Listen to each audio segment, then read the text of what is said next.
Mon général, Oui. lorsque vous recevez un ordre de l'autorité supérieure,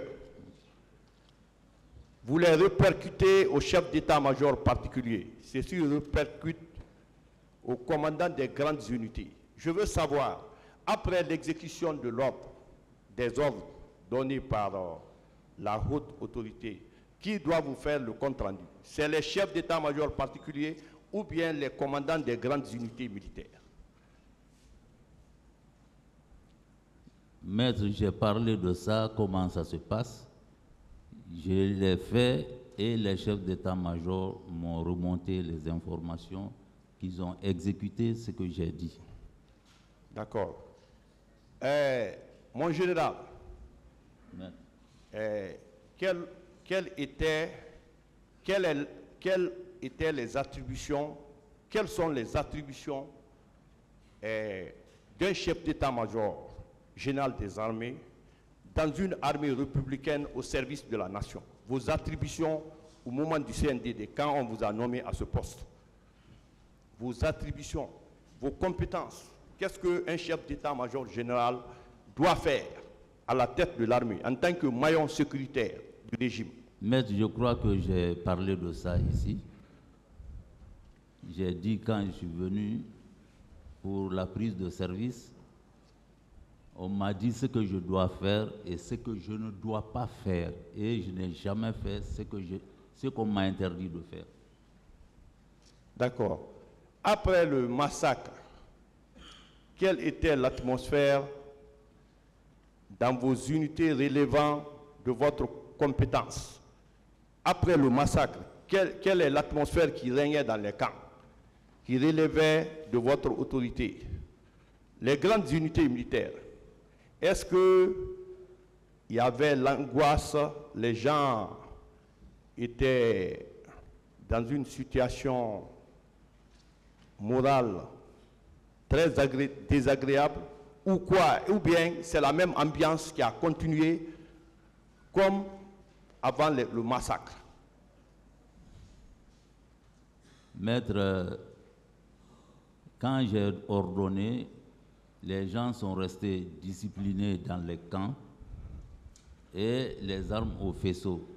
Le contrôle se faisait. On m'a remonté qu'il n'y a pas eu de sortie. Donc, l'ambiance, c'était vraiment dans la discipline. Dans la discipline, parce qu'on ne m'a pas dit qu'il y a eu des soulèvements dans les casernes. Je n'ai pas entendu ça. Ok. Vous avez déclaré dans votre procès verbal d'audition du 11 septembre 2014 que la police et les gendarmes qui étaient déployés au stade n'avaient pas de munitions et qu'il n'y a pas eu de tir. Donc, comment les gens peuvent mourir s'il n'y a pas eu usage d'armes à feu? Ce que vous dites là, moi je n'ai pas parlé de munitions. Dans votre procès verbal, vous avez dit que ceux qui étaient au stade, la police et la gendarmerie, ils n'avaient pas de munitions. Donc, il ne peut pas y avoir de coups de feu de leur part. C'est écrit dans votre procès verbal. Donc, et pourtant, il y a eu des massacres. Donc, quels sont ceux qui ont tiré? Moi, je ne sais pas ceux qui ont tiré. Moi, je connais que la gendarmerie, leur matériel, l'armement qu'ils ont, c'est conventionnel et c'est pour le maintien d'ordre. C'est des armes conventionnelles qui détiennent pour le maintien d'ordre. Si maintenant il y a des gens qui avaient des armes à feu, ça je ne savais pas. Ok. Monsieur, mon général, vous savez que le statut portant, le statut général sur l'état-major, vous savez que un militaire, un soldat, obéit aux ordres de son supérieur hiérarchique. Il accomplit les ordres donnés par son supérieur hiérarchique. Mais il ne doit pas accomplir les actes contraires aux lois et aux conventions internationales concernant un crime et un délit. Qu'est-ce que vous en dites? Alors qu'il y a eu le massacre, les gens ont été tués. Ça, c'est le statut, ça, c'est la loi portant statut général de l'état-major. Qu'est-ce que vous en dites en tant que chef d'état-major général des armées?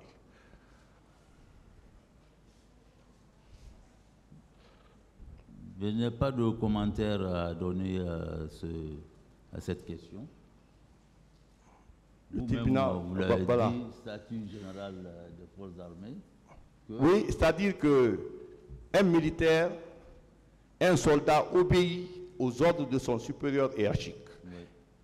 Et ce sont ces ordres qu'il exécute. Mais il ne doit pas accomplir des actes contraires aux lois et aux conventions internationales. Qu'est-ce que vous en dites en tant que chef d'état-major? Oui, c'est effectivement, il ne doit pas faire des ordres contraires. D'accord. Concernant le recrutement, lorsqu'il y a recrutement, qui est l'ordonnateur principal des dépenses de l'armée? S'il doit y avoir recrutement à n'importe quel niveau, quel est l'ordonnateur principal du budget de l'armée? C'est vous, le ministre de la Défense ou le président?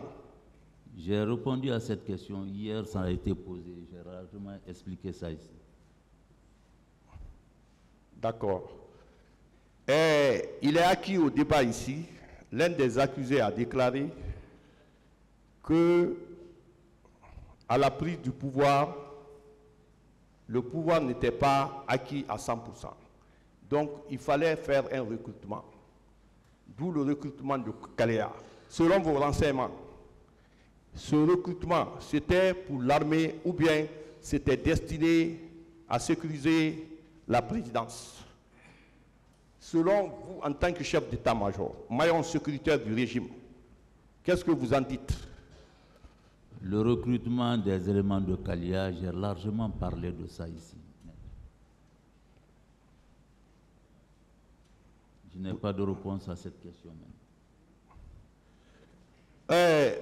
Mon général, étant chef d'état-major général des armées, quelles sont les unités relevantes de l'armée de l'air, de l'armée de terre, qui sont sous votre commandement? Les unités de l'armée de terre, les différentes garnisons, les unités qui composent l'armée de terre, au camp Alfaya et au camp Samori, qui relèvent de votre commandement.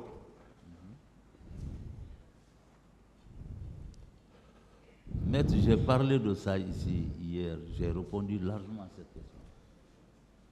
Est-ce que vous savez que, en tant que chef d'état-major général des armées, au moment des faits, quand il y a eu le massacre, vous devez user de tous les moyens légaux pour limiter les dégâts?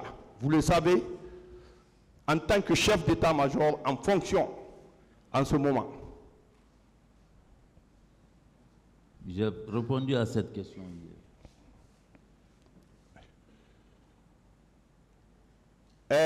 Vous avez dit que dans votre procès verbal, concernant les corps, c'est-à-dire ceux qui sont décédés, ceux qui sont morts par balle et les blessés, vous avez dit que Yansdine et Donka peut les recevoir.